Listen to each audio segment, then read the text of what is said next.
जय हिंद प्यारे बच्चों। मैं जितेंद्र कुमार पांडे आपका स्वागत करता हूं आपके अपने ही YouTube platform target with Jitendra पर।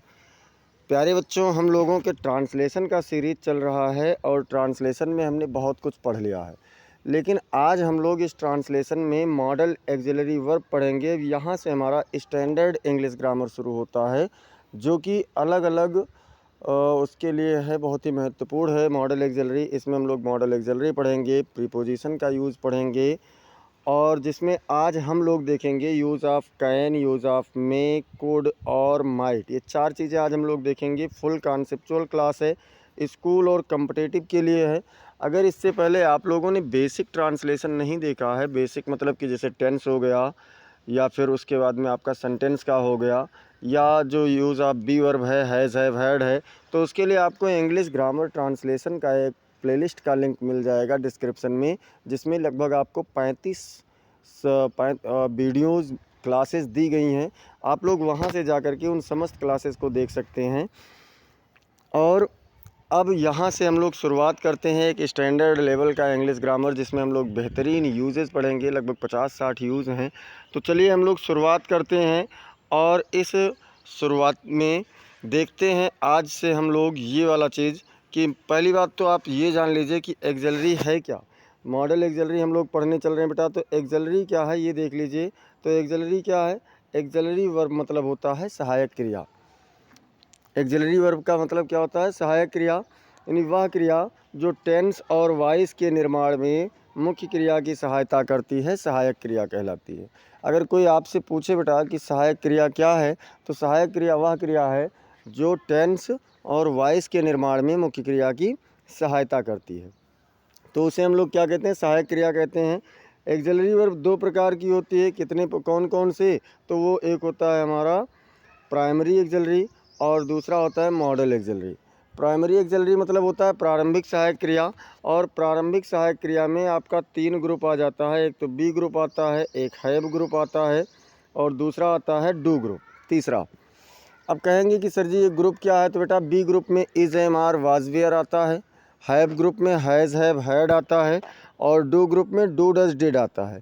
ये इतनी क्या है हमारी प्राइमरी सहायक क्रियाएं हैं, जो कि हमने देखा है कि टेंस में यूज़ होती हैं। अब इसमें क्या है?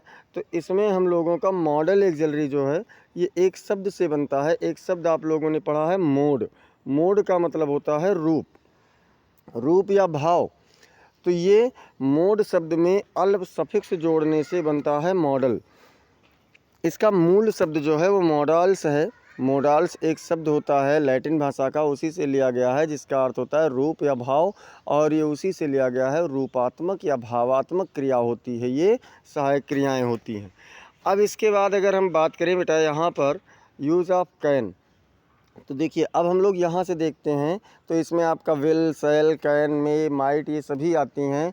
तो विल, शैल के बारे में आप लोगों को अगली क्लासेस में, जो बहुत सारी सहायक क्रियाएं हैं, तो उन समस्त सहायक क्रियाओं के बारे में हम लोग देखेंगे उसमें। तो देखिए यूज़ ऑफ कैन हम लोग पहले देख लेते हैं। कैन का अर्थ क्या होता है बेटा? तो सकना होता है। आज हम लोग सकना की जो अंग्रेजी होती है ना, उसके बारे में देखेंगे, और प्रेजेंट और पास्ट में जो प्रयोग होता है। फ्यूचर का हमने नहीं लिया है आज, तो प्रेजेंट और पास्ट में सकना की जो इंग्लिश होती है उसके बारे में आज हम लोग पढ़ेंगे। देखिए कैन का प्रयोग कहाँ कहाँ करते हैं? तो वर्तमान काल में शक्ति, सामर्थ्य, योग्यता और अनौपचारिक अनुमति प्रकट करने के लिए कैन का प्रयोग किया जाता है। अब आप लोग कहेंगे कि सर जी अनुमति के लिए तो हम मे का प्रयोग करते हैं, तो बिल्कुल मे का प्रयोग करते हैं, लेकिन अनुमति दो प्रकार का होता है। एक होता है अनौपचारिक अनुमति, और एक होता है मतलब औपचारिक अनुमति। अब औपचारिक और अनौपचारिक में फ़र्क क्या है बेटा? तो अनौपचारिक हम उसे कहते हैं जिसे हम, जैसे मान लीजिए अपने मित्रों के पास बैठे हैं और हम कह रहे हैं कि अब मैं घर जा सकता हूँ, मतलब वहाँ पर हम श्रीमान जी या और ऐसी कोई बात नहीं कर रहे हैं। यानी कि कहने का मतलब कि हम अपने बड़े से नहीं बैठे हैं, हम एक जनरली उससे पूछ रहे हैं किसी से, तो उसको हम क्या कहते हैं? अनौपचारिक अनुमति। वही चीज़ जब औपचारिक की बात आती है, तो जहाँ पर थोड़ी सी सभ्यता हो, रिस्पेक्ट का भाव हो, तो उसको हम क्या कहेंगे? औपचारिक अनुमति कहते हैं। उसके लिए कैन का प्रयोग नहीं होता है। चलिए एग्जाम्पल्स के माध्यम से समझ लेते हैं। तो एग्जाम्पल्स क्या कह रहा है? एग्जाम्पल कह रहे हैं, जैसे देखिए I can solve this question अब पहले हमने इसमें थोड़ा सा इंग्लिश टू हिंदी ले लिया है, तो I can solve this question, इसका क्या होगा, मैं यह प्रश्न हल कर सकता हूँ। इस वाक्य में क्या प्रकट हो रहा है बेटा, तो इस वाक्य में आपकी एबिलिटी प्रकट हो रही है। एबिलिटी अर्थात योग्यता प्रकट हो रही है। इस वाक्य में क्या है, तो योग्यता है। अच्छा, यहाँ दूसरे में देखिए, यू कैन गो नाउ, तुम अब जा सकते हो। क्या कहा गया, तुम अब जा सकते हो। तो ये क्या है बेटा, ये अनौपचारिक अनुमति है। ये क्या है, अनौपचारिक अनुमति है, मतलब यहाँ पर दी गई है। यहाँ पर अनौपचारिक अनुमति दी जा रही है। तो अनुमति देने के लिए या अनुमति लेने के लिए, दोनों के लिए इसका प्रयोग किया जाता है। तो पहला तो हम लोगों ने देखा योग्यता से संबंधित है, और दूसरा हम लोगों ने क्या देखा कि अनौपचारिक अनुमति से संबंधित है। तीसरा वाक्य में देखिए, वह तेज़ दौड़ सकता है, तो कौन तेज़ दौड़ सकता है, तो वह के लिए हमने लिखा ही, और इसके बाद में क्या हो जाएगा, कैन हो जाएगा, रन फास्ट। अच्छा, कैन ही क्यों लगा ये समझ लीजिए, कैन क्यों लगा इसको देख लीजिए। तो यहाँ पर क्या हो जाएगा बेटा, ही कैन रन फास्ट, इसमें क्यों लगा, ये है क्या, तो ये यहाँ पर क्या है, सामर्थ्य है। ये क्या है, सामर्थ्य है, सामर्थ्य, ठीक है, ये आपका सामर्थ्य है। अब देखते हैं हम लोग अगला। जैसे यहाँ देखिए पूछा गया कि क्या तुम उसे हरा सकते हो, तो ये भी सामर्थ्य अर्थात क्षमता है। सामर्थ्य या फिर क्षमता हम इसे भी कहेंगे।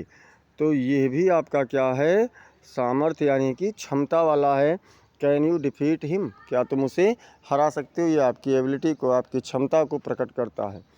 फिर कहा गया मैं नेपाली नहीं बोल सकता हूँ, मैं नेपाली नहीं बोल सकता हूँ, तो ये भी क्या है, ये आप देखते हैं योग्यता है। मतलब मेरे अंदर ये योग्यता नहीं है कि मैं नेपाली बोल सकूँ, तो मैं क्या कहूँगा, I can not speak Nepali.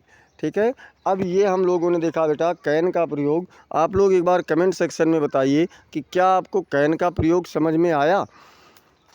Can का प्रयोग समझ में आया है तो बिल्कुल यस सर लिख करके भेजिए, और अगर अभी कोई कन्फ्यूज़न है तो आप लोग कमेंट सेक्शन में उसे भी ज़रूर बताइए। चलिए हम चलते हैं अगले मॉडल एक्सिलरी की ओर।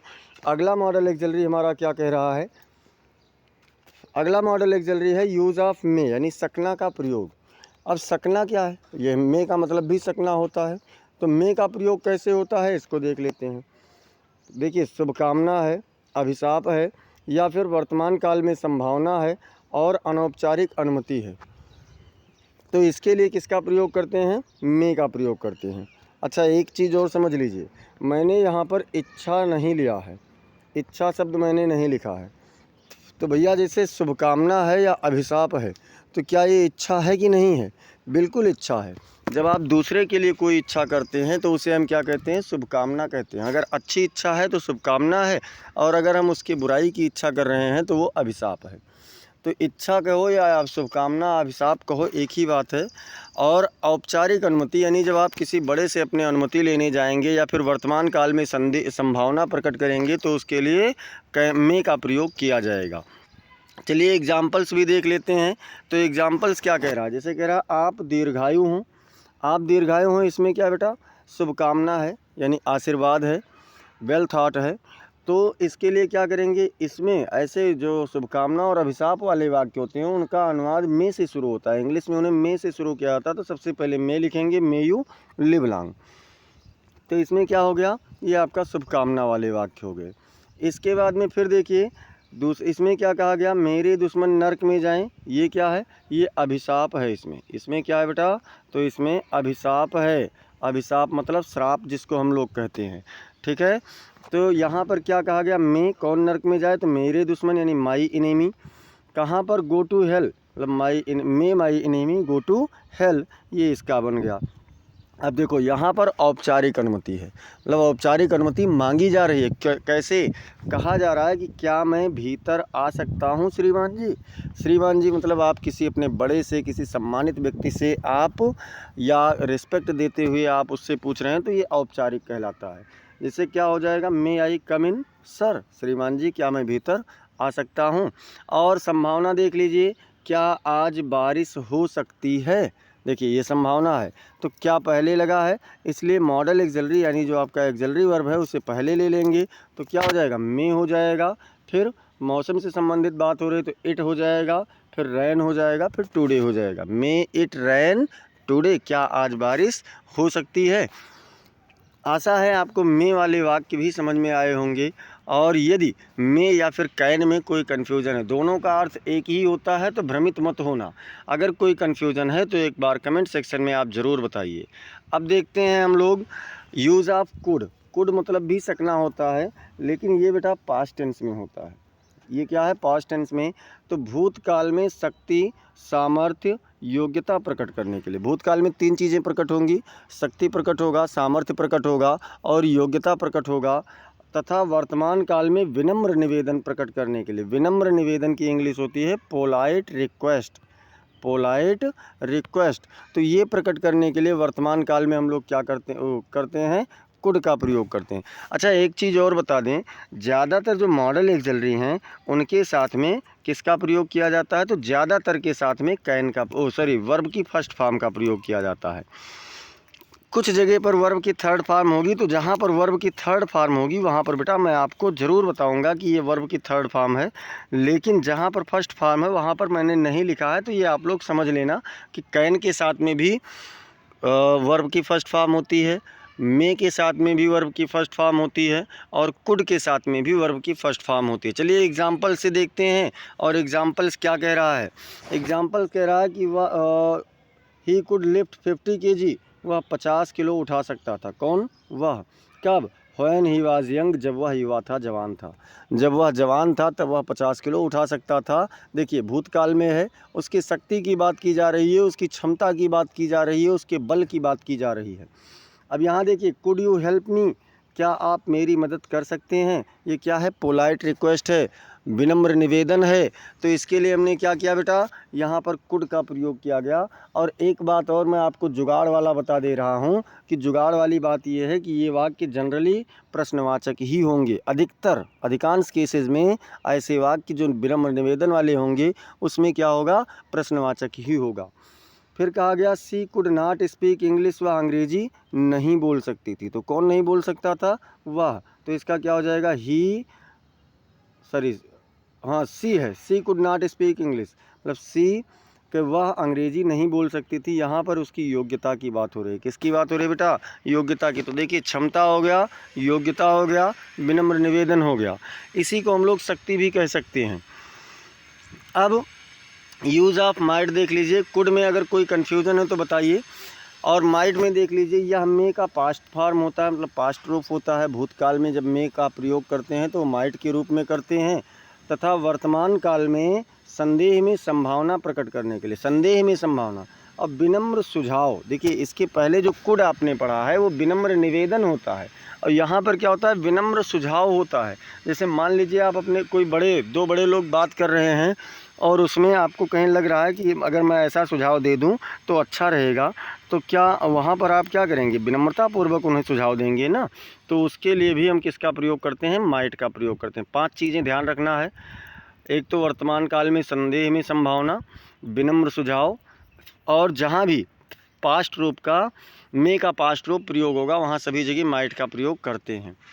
एग्जाम्पल देख लेते हैं। तो क्या कहा गया? He might win the match, शायद वह मैच जीत जाए, शायद वह मैच जीत जाए। ये संदेह में संभावना है। क्या है? संदेह में संभावना है। क्यों? क्योंकि उसके मैच जीतने की संभावना कन्फर्म नहीं है, संदेह की बना हुआ है कि शायद जीत सकता है, हार भी सकता है।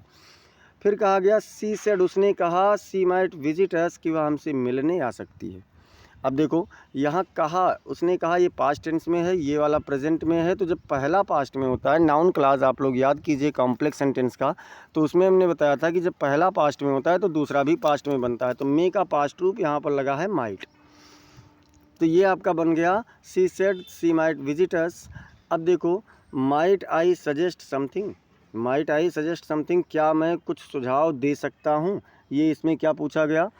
इसमें विनम्रतापूर्वक सुझाव देने की बात हो रही है। तो इसके लिए क्या प्रयोग किया गया? माइट का प्रयोग किया गया। यहाँ पर मे का प्रयोग नहीं होगा। जब विनम्रतापूर्वक निवेदन होगा तो मे का प्रयोग होगा, कुड का प्रयोग होगा। और जब विनम्रतापूर्वक सुझाव का बात होगा तो वहाँ पर माइट का प्रयोग होगा। तो आशा है आज आप लोगों को ये चारों चीज़ें समझ में आई होंगी। और अगर कोई कन्फ्यूज़न है तो आप लोग ज़रूर बताना। कल आप लोगों को चाहिए कि इंग्लिश बताई जाएगी, चाहिए या फिर सकना, का एक अभी जो फ्यूचर वाला है उसको अभी हमने नहीं बताया है, तो फ्यूचर वाला भी बताएंगे और कल आप लोगों को आगे इसके पढ़ाया जाएगा। अभी मॉडल एक्सिलरी में बहुत है, तो शुरुआत से मॉडल एक्सिलरी देख लीजिए अंत तक और समझ लीजिए बेड़ा पार है। फिर मॉडल एक्सिलरी में आपको कोई कन्फ्यूज़न नहीं होगा। बेटा अगर अभी तक आप लोगों ने चैनल को सब्सक्राइब नहीं किया है तो चैनल को सब्सक्राइब कर लीजिए। क्लास को आप लोग सभी लोग लाइक कर दीजिए और इसे अपने मित्रों के पास शेयर कर दीजिए। और आप लोग कमेंट सेक्शन में ज़रूर बताइए कि आपको क्लास कैसी लगी, आपको क्लास कैसी लगी, ये भी आप लोग कमेंट सेक्शन में ज़रूर बताइए। और हाँ, आप लोग बाद में कमेंट नहीं करते हैं तो उसे कर दिया करें बेटा, और साथ ही साथ सभी लोग क्लास को लाइक कर दिया करें। चलिए मिलते हैं फिर अभी शाम 7 बजे हिंदी में भारतेंदु युग के साथ में, और कल शाम 6 बजे पुनः हम लोग एक नए टॉपिक के साथ में मिलेंगे। तब तक के लिए जय हिंद, जय भारत।